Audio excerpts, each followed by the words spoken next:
Mantan Gubernur Papua, Lukas NMB dikabarkan tutup usia di Jakarta Pusat Selasa 26 Desember 2023.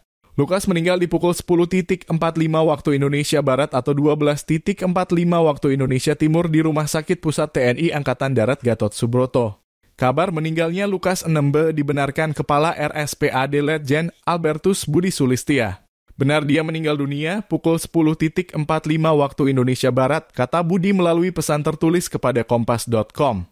Sebelumnya, Majelis Hakim Pengadilan Tindak Pidana Korupsi Tipikor pada Pengadilan Negeri Jakarta Pusat menjatuhkan vonis 8 tahun penjara terhadap Lukas.